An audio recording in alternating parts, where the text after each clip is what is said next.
You're listening to Women's Media Center Live with Robin Morgan.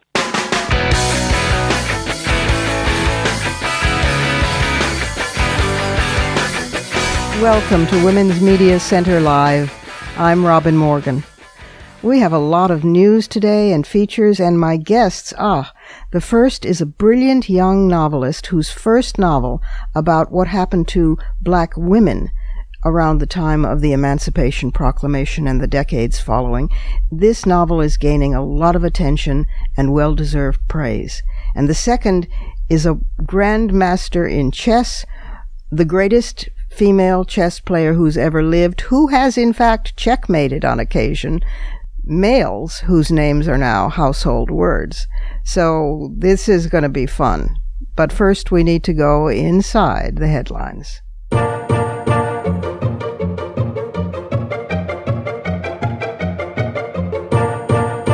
Let's start inside the headlines in the good old US of A. Any of you who saw the fine film Spotlight will particularly appreciate this.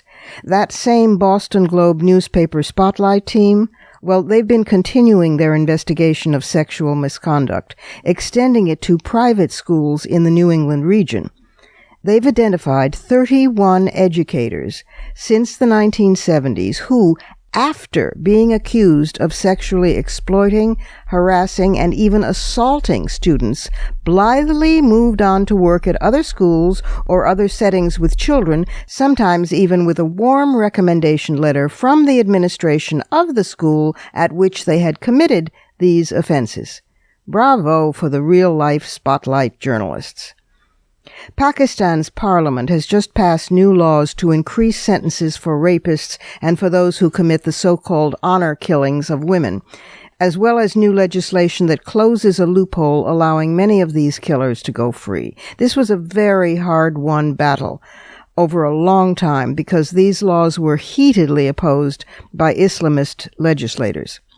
Hundreds of Pakistani women are murdered by relatives each year, according to feminist activists in Pakistan, who've been fighting for this legislation.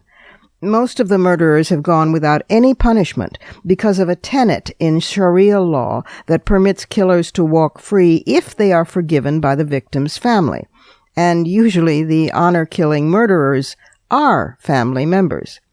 Under the new law, relatives of the victim would only be able to pardon the killer if the court sentenced him to capital punishment, but then he would still face a mandatory life sentence. Other advances in the new legislation include the stipulation that verdicts in rape cases must be issued within 90 days and sentences have to increase. It will now be mandatory that the convicted rapist must be imprisoned for 25 years. Also, the rape of minors and the mentally and physically disabled is for the very first time punishable under the law. Pakistani women took to the streets in celebration. Now, you may have heard that the Nigerian radical Islamist group Boko Haram, the name you might remember means education for girls is forbidden. Well, Boko Haram has freed 21 of the almost 300 schoolgirls kidnapped by them in April 2014 from the Chibok area of Nigeria.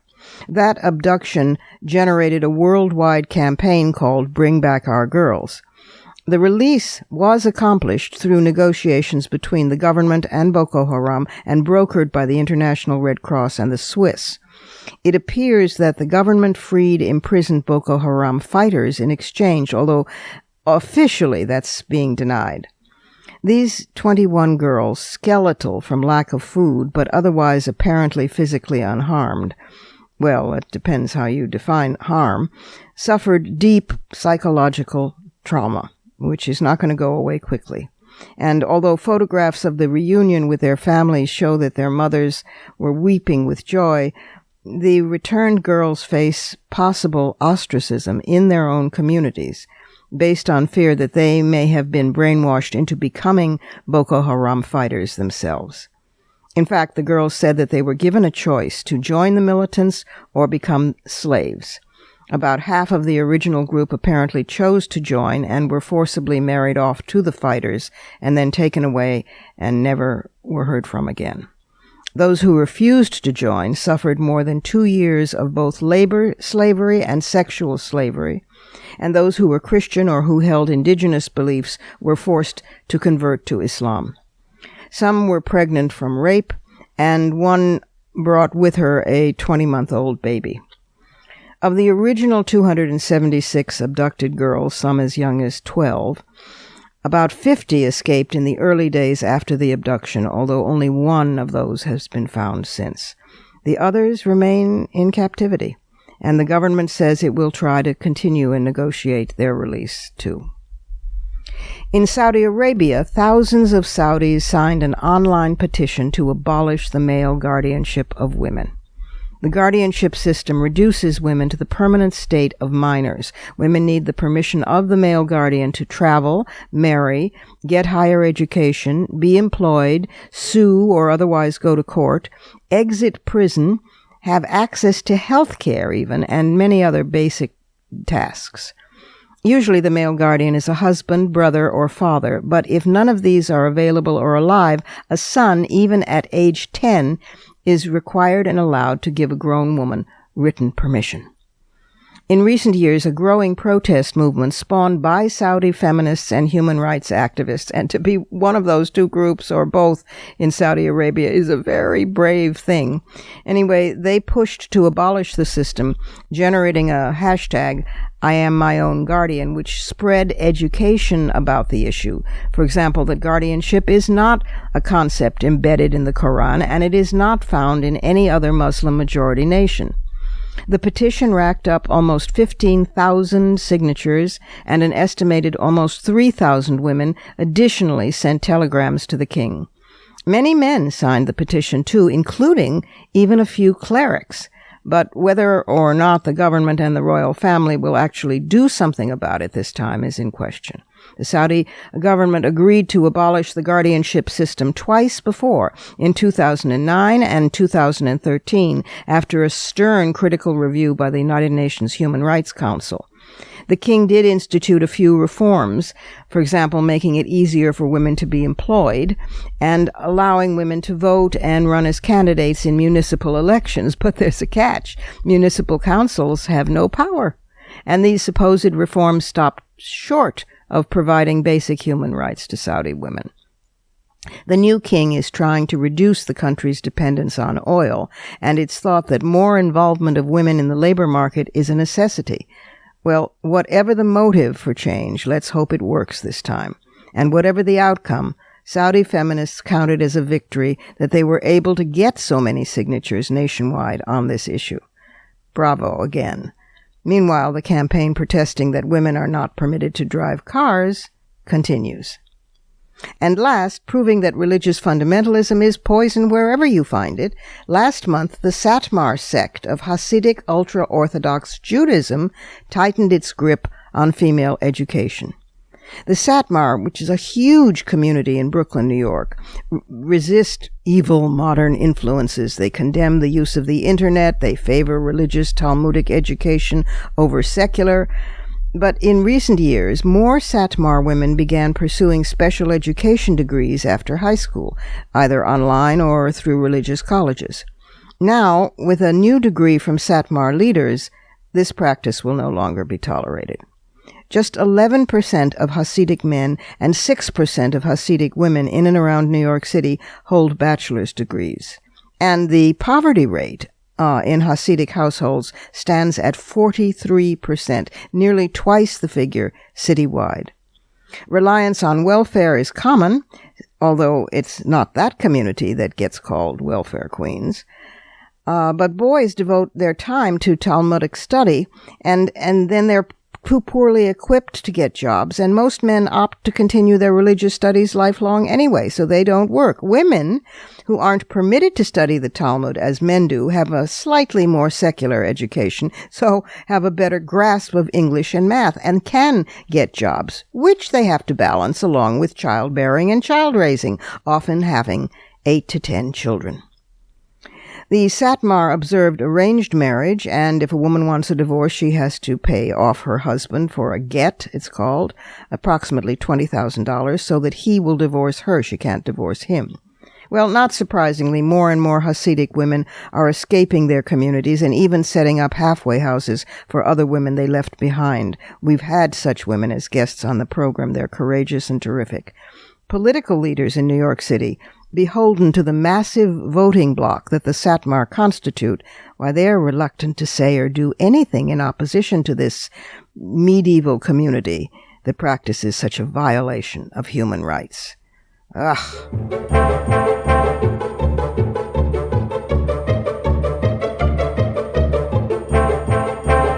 It's time for a short break here at Women's Media Center Live. I'm Robin Morgan. You know, Lorraine Hansberry, the late, great writer, had a line, "To be young, gifted, and black," which perfectly describes the guest who's coming right up. So don't go away.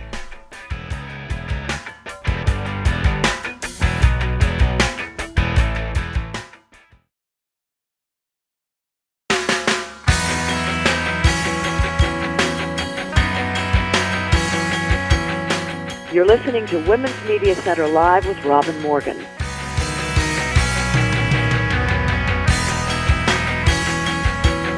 Welcome back. My first guest is decidedly another one of those Renaissance women. She is an attorney, a writer, a law professor, and creator of the popular Los Angeles-based reading series Dirty Laundry Lit. But she's here today to talk about her first novel, which is critically acclaimed and quite stunning. It's called Grace. Here is Natashia Deón. Natashia Deón, welcome to Women's Media Center Live. It's good to have you here. Thank you so much for having me. I'm so excited to be here. It's such an honor to talk to you, Robin. Well, thank you. You've made my day. You're an attorney. You're a law professor. You created this popular reading series, which I do want to touch on later on in L.A. But most and foremost, with your debut novel, Grace, you have just stunned the literary world and with the most rave reviews that I have ever seen, and having now read the book, it's worth it. So congratulations. Thank you so much. It was just a work of heart. You know, it took me a long time, and I wanted to just write something that was true and answer some of the questions that I had about history, about myself as a woman, as a mother. And this thing came out, and I feel like my soul is on the page.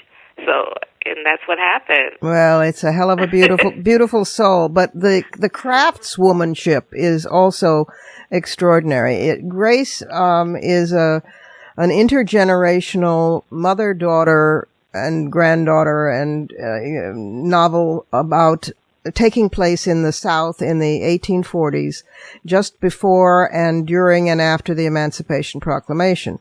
And I have to say, given the subject matter and the voices of mothers and daughters and the ghost voice who narrates this, you struck me as a young Toni Morrison, and I can't think of higher praise. I can't think. Wow. Well, neither can I. Thank you so much. That right, I have goosebumps on my goosebumps. Like that is such an that's an honor. Now I have nothing else to say. Well, she is. I mean, she's just perhaps probably the greatest living American writer, and one of the greatest writers in English in the world.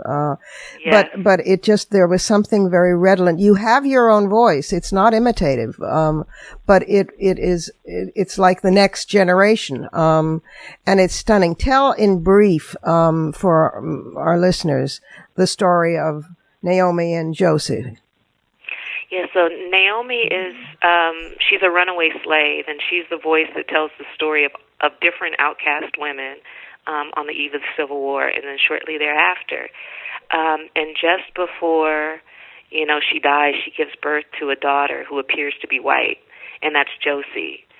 So she tells the story of her daughter who survives and the women that she encounters before she dies and the women that her daughter encounters. So it's really a story about sisterhood and of motherhood and what it means for women to find their own value, whether it's today or hundreds of years ago, even thousands of years ago, and asking the question, what is freedom? You know, is it freedom in a marriage? Is it freedom, you know, because you're literally in chains? Is it mental slavery?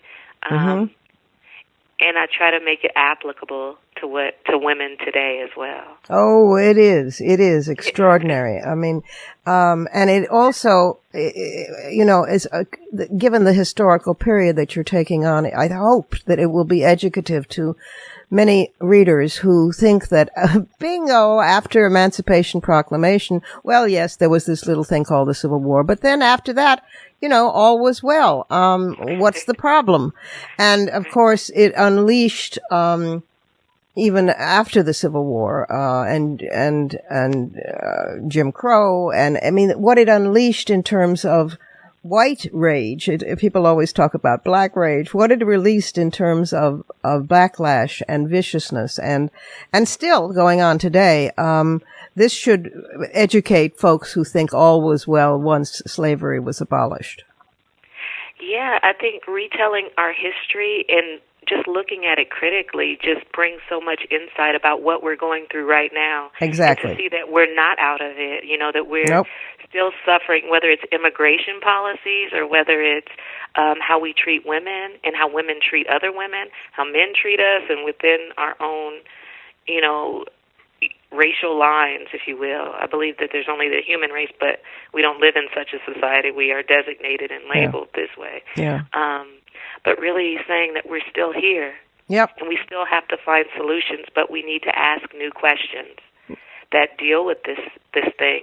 For instance, we talk, you know, a lot of people talk now about the Underground Railroad. They always have. Right. But, you know, things like the Underground Railroad only went as far north as Virginia. So, and that's the fact of it. But when people talk about the Underground Railroad, they want to talk about Alabama and Georgia, which are too far south to have even accessed the Underground Railroad, you know, because they couldn't get to Virginia. But we like to tell this story like there was hope. Yeah, we had slavery, but there was always hope. There's this light of hope. And no, these people were hopeless. Yes. This was it. That's right. This is it for them. And we're in many ways, you know, working on facts that aren't completely true, that we've just accepted as true. But there's a hopelessness. We have to ask new questions that really are applicable to what we know, whether it's police brutality or, you know, abuse of women and all these things. Like, why is this happening? Well, and it's amazing. Well, it's not surprising, and yet it's amazing to me how regularly, you can count on it, how reliably there's an attempt to shut down those discoveries. I mean, so we have had our first African-American president. Of course, there are then those people who say, bingo, that's fine, now racism is over. We've had a black president. Right. The hell with that. I mean, and of course they will, what it unleashed, of course, was the Donald Trumps, the birthers, the racism, but that's the only way we're going to get to any state of honesty, because this is the American story. Yeah, exactly. I mean, what President Obama has done has been amazing, the progress that he's made. Yeah. I think our problem sometimes is that we think, you know, that we can have one hero, you know, or, that's right. you know, or two heroes, and it's a game. You know, it's like a baseball game. The person who's playing the catcher cannot be out in right field and catch the ball after, you know, get it. So we can't, it's not a one-person team. We all have to be part of the solution and working towards something instead of asking the question, which is sometimes what I get asked when I visit prisons, well, what are you going to do for me? Right. And I say, what are you going to do for you? Right. I can help you with the tools to do this, but that's everywhere, and we have to be more engaged as a team for, you know, fighting against injustice wherever that is and whatever that looks like that day. Well, it's always very convenient to make it a oneer, you know, an exception. There will, for example, when pale males commit terrorism or atrocious crimes, they will always immediately rush to, oh, well, he's a bad apple. You know, he's an unusual. But of course, if it's a man of color, kill him on the street. You know, so it's very interesting where things become generalized and where they get specified. It's fascinating and sometimes very depressing. Anyway, back to this brilliant book. Has anybody bought the movie rights? And if they're listening, if they haven't yet, anybody listening, rush. Oh, that's what I say. I say it's a feminist slave narrative. It's never been done. Yeah. I have a great agent, Cassie Evans-Shevsky, over at UTA, and she's working on it tirelessly, I'm sure. And people email me all the time saying there should be a movie, and that would be great. It would be great to find a wider audience just to bring about these, ask the questions again. What is it? Yeah. We have so much in common. I don't think we're as separated as people would like to say that we are. No, well, it's in the interest of patriarchy and racism and all those words ending in TION and ISM, but nonetheless, it's in their interest to keep things compartmentalized. And when things move together, there's danger. Talk for a little bit about how a law professor, usually when my friends, good women I have known, when they exit law school, they have lost the English language. They're speaking in legalese, and you still have this incredibly lyrical voice. My God, you're a law professor. I mean, I know. I've never lost either what I call my valley girl knees, because I grew up in the valley in LA, or, the southern, my grandmother, she spent the last few years of her life living with us. She moved from Alabama, and I still hear her voice. I sound like her sometimes. I don't know. I try to practice being genuine in every aspect of my life. What I say to you today, Robin, and this blessing that this is, or what I say at church, or what I say in front of my classroom with these students that I love, or in a courtroom, comes from the same place. Because I used to try to compartmentalize myself, and I was becoming somebody that I didn't. No, it's one scene. I wasn't familiar with this person, and I'm capable of going there. If we need to speak Latin or we need to, use legalese, I can go there. But I'm most comfortable with this is who I am. A seamless life is a good thing. Talk for a little bit before we have to go about the Dirty Laundry Lit LA-based reading series, which sounds fascinating. Yeah, so Dirty Laundry Lit. I started it about 6 years ago to celebrate writers. That was the bottom line. Yay for us! I know we're in this room, by ourselves in isolation for so long, and when we come out, sometimes people don't show up to our book signings and our events. Yep. So I wanted it to be an opportunity for us to just celebrate whoever walks on that stage, and there's usually 6 to 7 writers. They read for 5 to 7 minutes. It's in a bar in Hollywood, standing room only, like 200 people cheering. There's a DJ on stage. There's people with posters with the writers' names on them. There's glow sticks, and it's really a party. It's just supposed to be a party. What a wonderful thing to have created. Is there a website where people can access it? Yeah, it's dirtylaundrylit.com. Okay. If you're in the LA area, and maybe eventually this force majeure that is Natashia Deón will make them in every city in the country. Thank you. But not at the expense of your writing, because your writing is really something quite special. The book is called Grace. It's a novel. It is something that you will not be able to put down once you start it, and not be able to forget once you finished it. Thanks so much, Natashia, and for being with us today. Thank you so much. And now it's time for the Surrealism Corner.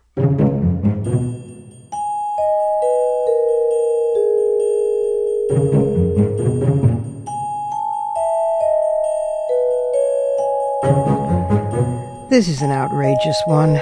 Women's rights activists in Mexico were livid after a man accused of sexually abusing an 8-year-old little girl was ordered to buy the victim's father 2 crates of beer as compensation and punishment.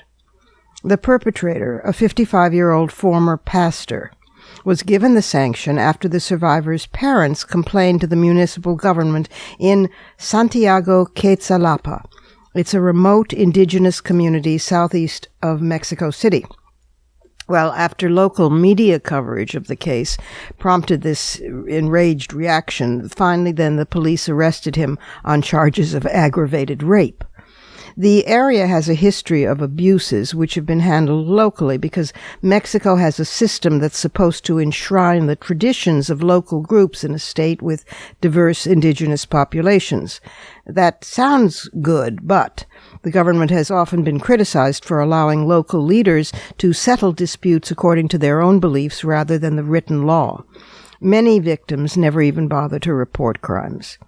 This is in a country where a constitutional amendment in 2015 mandated that women be given equal say in and participation in governments in indigenous communities. But such practices are very deeply entrenched. Although Mexican feminist activists say that things are improving, a few decades ago, they point out, indigenous girls were sold by male relatives for a piece of land or a donkey. People who romanticize indigenous groups per se should listen to the women. Surreal. Now, in a speech earlier this year, United Nations High Commissioner for Human Rights, Zeid Ra'ad al-Hussein, said a front-running candidate to be President of the United States has declared his enthusiastic support for torture. We have seen a full frontal attack disguised as courageous taboo-busting on some fundamental hard-won tenets of decency and social cohesion that have come to be expected by American society. Good for the UN High Commissioner.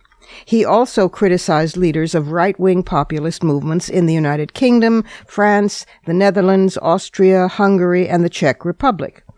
But in late September, one of the other member states lodged a formal complaint with the United Nations, angrily protesting only the part of Zeid's speech referring to the United States presidential candidate. Guess who did that? Vitaly Churkin, Russia's ambassador to the United Nations. Surreal.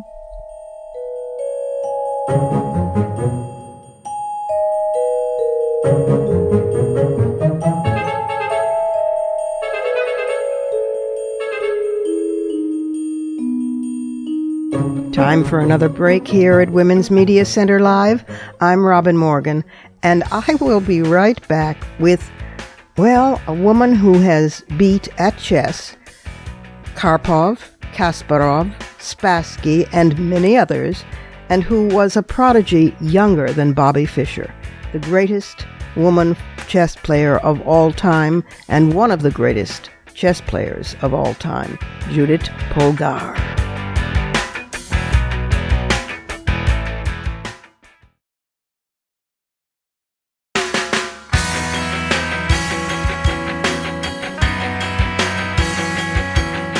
You're listening to Women's Media Center Live with Robin Morgan.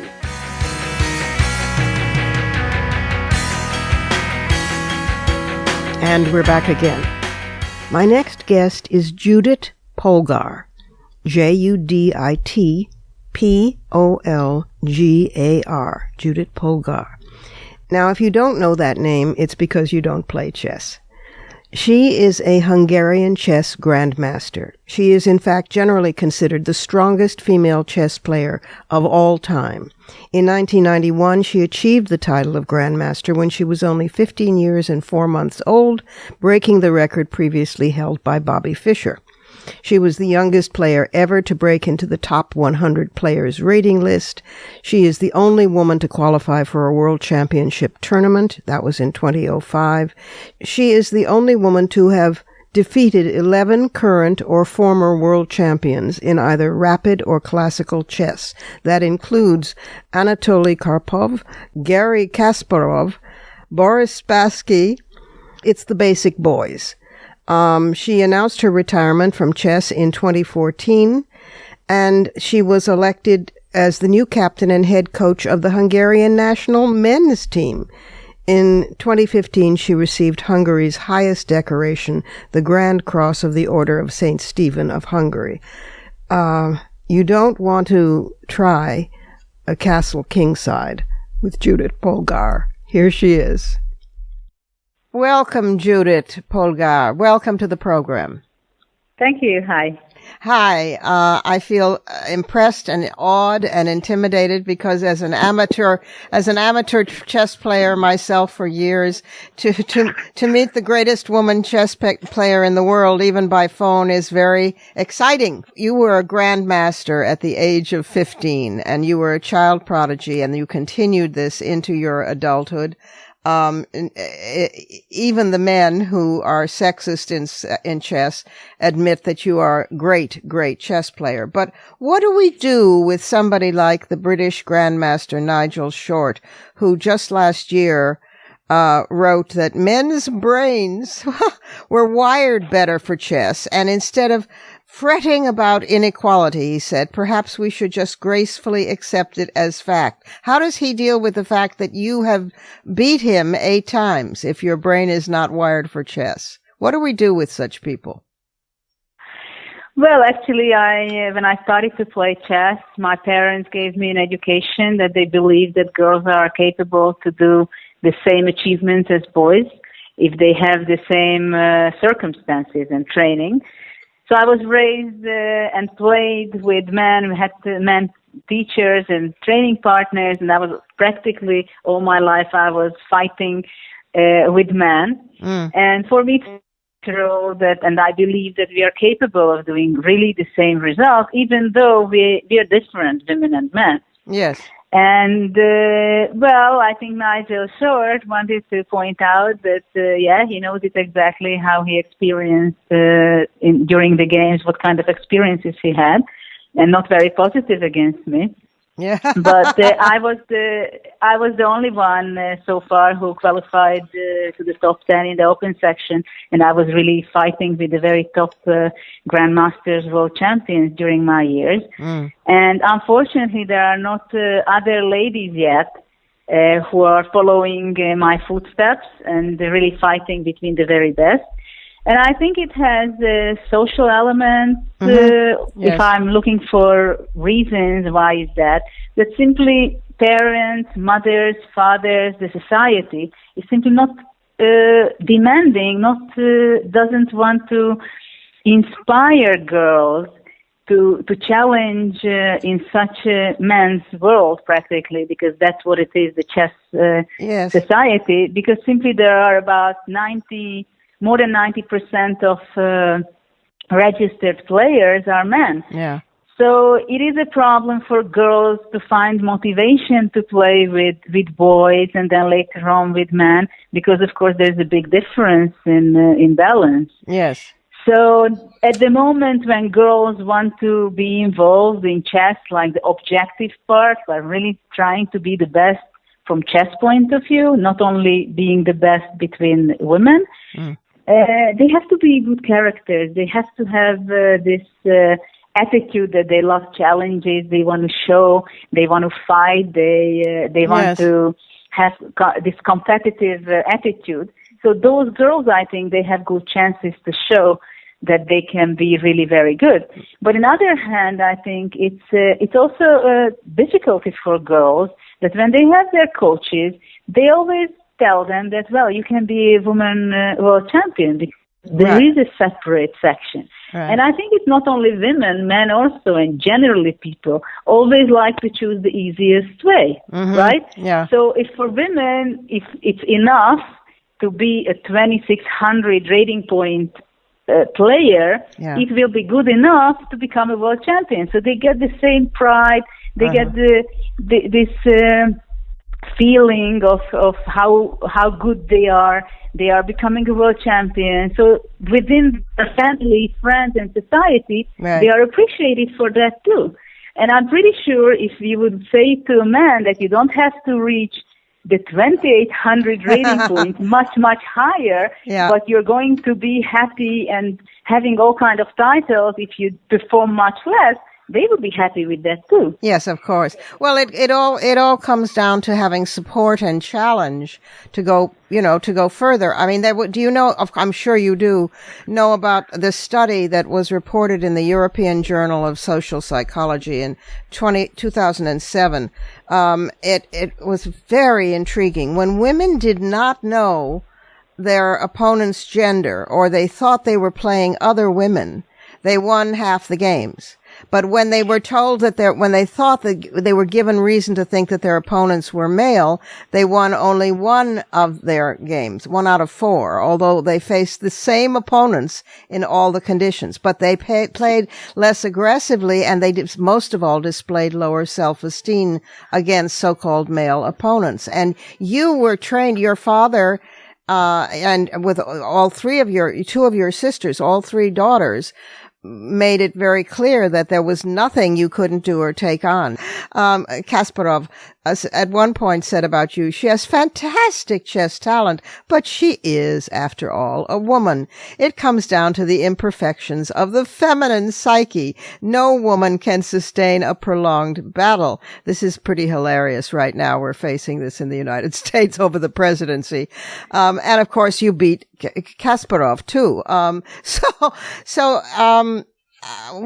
You have now retired because you were raising your children. Is there any hope of your coming back and just sweeping the field? Well, actually, I got retired from competitive chess because I have many other activities I'm doing. First of all, I want to spend more time with my kids, as they're 10 and 12 only. Yes. And I do other activities. I have my foundation. We are organizing a big global chess festival. And also we have an educational program which is implemented in Hungary. It's an optional subject starting already from 2013. It's in practice in Hungary. And other activities which promotes the game. Right. As in our festival, we are showing the lot of different aspects of this 1,500 years old ancient board game in many ways, including through sport, education, art, and many other aspects in connection to chess. Right. And because you were such a prodigy, do you feel that encroached on your childhood or not? I mean, you were practicing often 4 or 5 hours a day, but you loved the game too. So was it an oppression or was it a gift or was it a little of both? I got a very special education, and when I started to play chess at the age of 5, both of my sisters played chess already. So it's pretty obvious and very normal that a small sister wants to step into the older sisters. This way, it was very simple and very natural for me to also be a chess player. They were already chess players, and of course, I got a very different childhood. As in those times when I was younger, then it was something special to travel, to see other cultures, to go to tournaments. And of course it meant that I didn't go to school. I had homeschooling and the training a lot of hours, little by little. It was always more and more hours. And by the age of 12, 13, when I was part of the Olympic gold medalist team for Hungary, then practically already then I knew what's going to be my profession. Well, I mean, you're known also for a very aggressive game. You're known that for a very strong open, the Sicilian defense, or you play a very aggressive game. They can't very well say, oh, well, she's just a lady. Isn't that sweet? We always say in the women's movement, you have to see it to be it. It's women like you that give models to young girls. I know that you do travel, the girls' chess club in New York, you came and spoke to them as a guest, and do you do that with young women and girls around the world, I hope? Yes, definitely. I do a lot of motivational talks, and I like to inspire women, especially young girls, to really dream big and motivate them that everything is possible and they shouldn't give up just because there is a boy around who says that you cannot do it, or even if adults around say that you cannot do it because you're a girl. Obviously, it really hurts my ear when I hear something like this. Yes. And I really want to open doors for them, even if it's only a word. But I do really focus on this, that if I meet girls or women who have trouble in expressing themselves through their work, or they have doubts that maybe they are better to be behind or not being so active in their work, or even in chess or in anything else. Generally, they should, if they are good and they focus on their work, then absolutely they have all the chance and all the right to be good and have good jobs or promote or get better in chess. Right. But they're up against a lot. I mean, when at a certain point, the International Chess Federation would not permit you or your sisters, excuse me, to play against men in team competition. Is that still the case, or? No, actually, it was back in the 90s, late 80s, in the 90s, when it was not common at all that a woman is part of a men's team or an open section. But by now, there are quite a lot of countries where there are ladies part of the open section, and they strengthen the other male competitors in some countries. Uh-huh. And I'm always very happy for this, that some of the ladies want to show that they really improve and they can be part of the team there, and they're really good players. Chess has big part of it is huge psychology.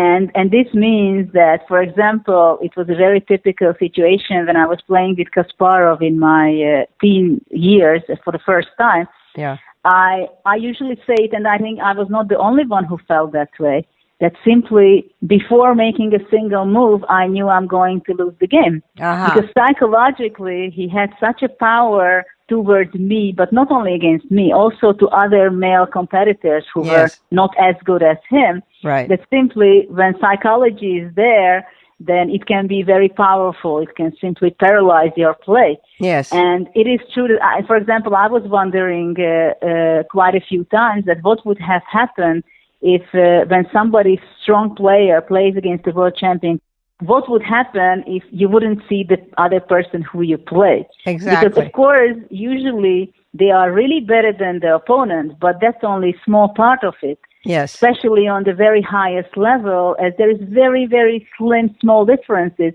So psychology is really a huge part of chess. Well, you triumphed over that psychology with your own psychology when you beat Kasparov. So, and that gave me such pleasure to read. Absolute delight. Oh, Judit, you are a delight. Thank you for your extraordinary work and talent and practice. Keep on doing what you're doing and encouraging just by your existence and your presence and your teaching younger chess players, in particular girls. And thank you for being on the program with us. Thank you very much. And now it's time for our little feel-good feature. We told you so, or we won this.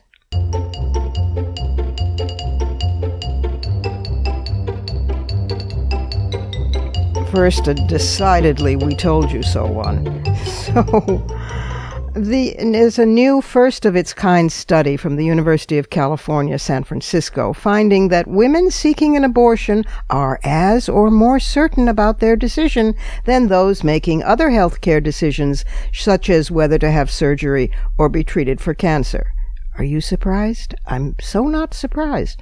The findings from UCFC's Advancing New Standards in Reproductive Health directly challenge the narrative that decision-making on abortion requires additional protections, like state laws that mandate waiting periods or targeted counseling to prevent women from making hasty decisions.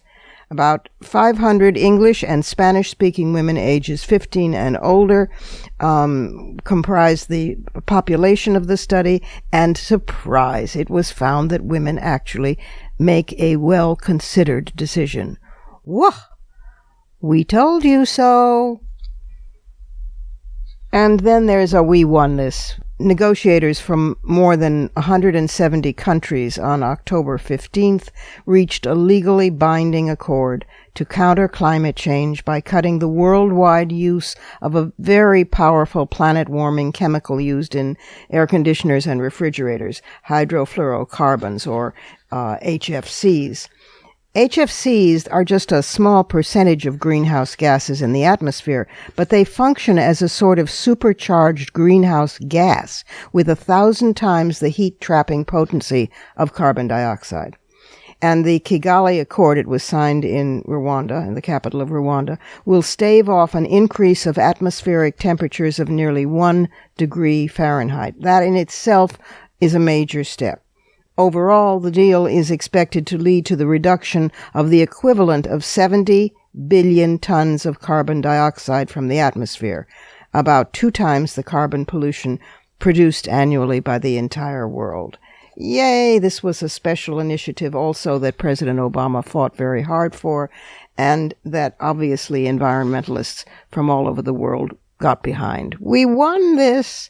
Baby steps.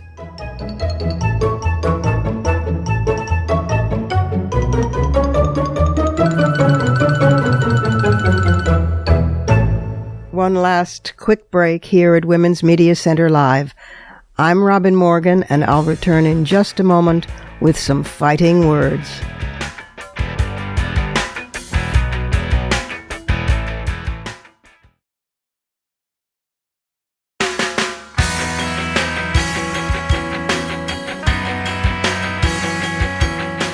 You're listening to Women's Media Center Live with Robin Morgan.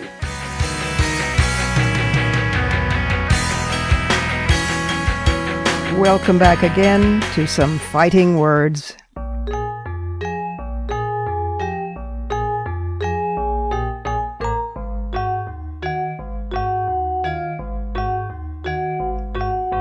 Well, we survived the debates. Hallelujah. Now, I don't know about you, but I learned quite a lot. For instance, this last one taught me something about myself. I am such a nasty woman. You know, some pundits say this election is really about the public's hunger for change. That one candidate is old hat because of experience gained during a lifetime in various forms of public service, and the other candidate, because he's the opposite, represents change. Well, it got me thinking not so much about all the flaws in that premise. For instance, I could argue there's hardly a greater change imaginable than having a woman for the first time in 240 years hold the post to which they both aspire. No, because in another way, an utterly reversed way, this election is all about change. Fear of change. For people unallergic to facts, the scientific research proves that white men without college degrees who largely hold blue-collar jobs are those most vocal about wanting change. Yet those are the same folks most threatened by and terrified of the change swirling around them. Globalization, the IT revolution, and new technology requiring skills and education they lack.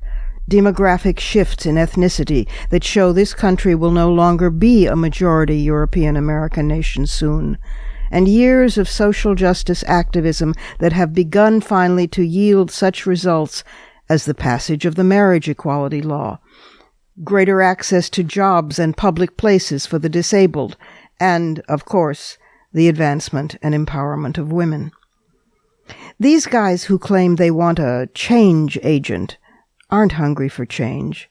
These guys are hungry for the 12th century, though they'd settle for the 1950s. But that's just one of many upside-down reversals taking place, so it's no wonder that vertigo has us all reeling with nausea at this point. There's the rigged system rhetoric. Sure, a rigged system victimizing white men. That is so common, isn't it? But try unreversing that, and you find there are rigged systems, ones we've been chipping away at steadily for centuries. The rigged system that didn't allow all Native Americans to vote until 1957. The rigged system that denied suffrage to African Americans until 1868 and then enfranchised only black men. The rigged system that forbade the entire female half of the nation to vote until 1920, that still disenfranchises people convicted of a crime even after they've served their sentence. The rigged system that persists to this day in renewed, intensified attempts at voter suppression. The rigged system that defines the only people capable of wielding ultimate power as being folks with a lack of melanin pigmentation who are insecure about the size of their penises. You can employ reverse the reversals activism all over this election, in strategies, language, policies, and numerous individual statements. Speaker of the House Paul Ryan, in his ongoing nice guy writhing contortions, trying to extricate himself from statements and actions by his chosen candidate, said, quote, "Women are to be championed and revered, not to be objectified," close quote. Vertigo attack. Just can't quite get it right, can you, Paul? Women are long past having to choose between men who attack us physically or verbally and patronizing defenders who put us on pedestals so they don't have to look us in the eye. On the contrary, Paul, women are simply to be treated with equality and respect.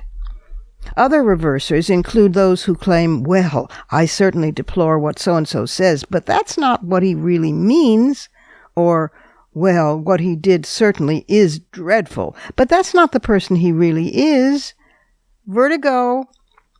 And sadly, not all enablers are men.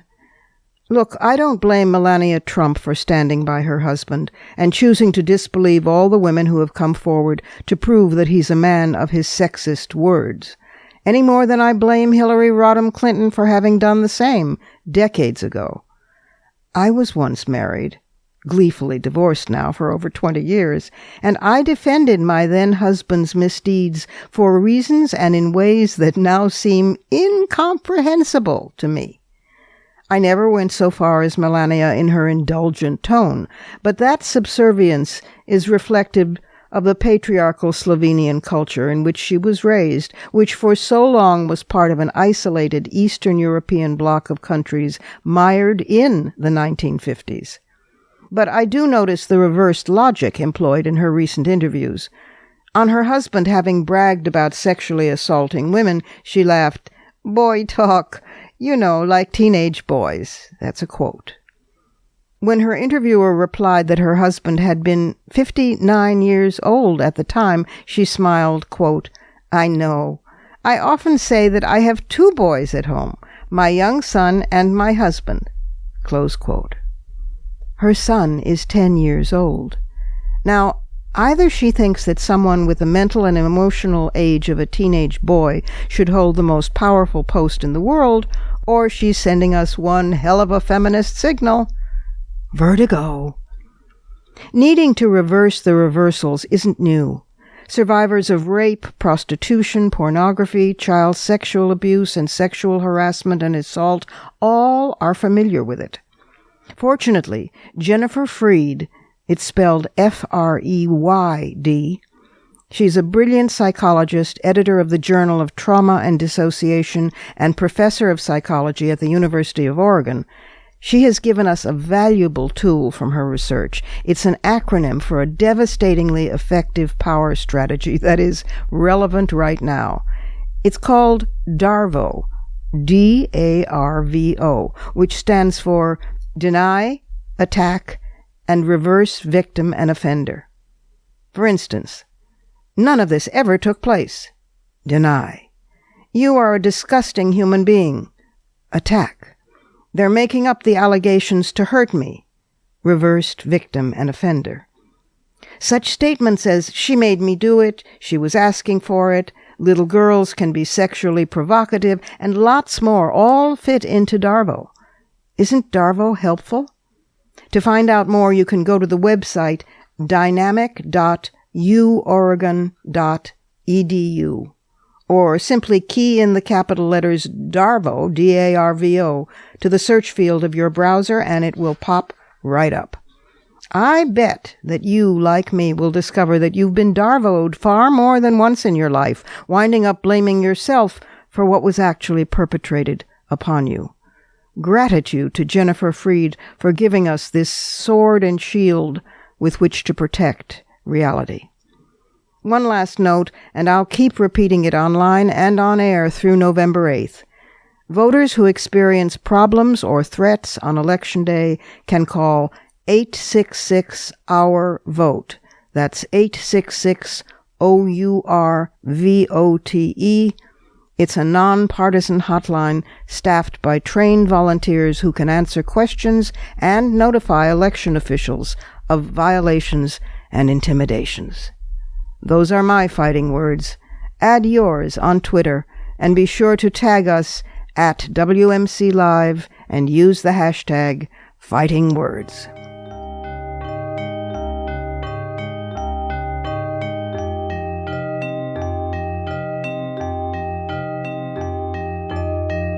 And that's it for today. This program is syndicated, but if you can't find the broadcast on a radio station in your area, you can always visit us at WMCLive.com for the show, plus the archive of all our previous episodes. And we're at iTunes worldwide. There you can stream, download, and subscribe to our show's podcast. Also be sure to find WMC Live on Facebook and Twitter. Portions of this program were taped earlier. Opinions expressed here do not necessarily represent the WMC. Here's the family for Women's Media Center Live. WMC President and Executive Producer of this program, Julie Burton, and our founding and sustaining sponsor, Regina K. Scully. I'm Robin Morgan, your producer and host. Thank you for being with us, and don't forget to join us next week right here on Women's Media Center Live.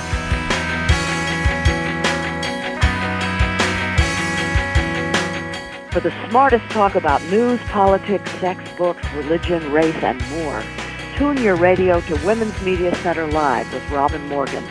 Audacious, witty, provocative, informative, and fun.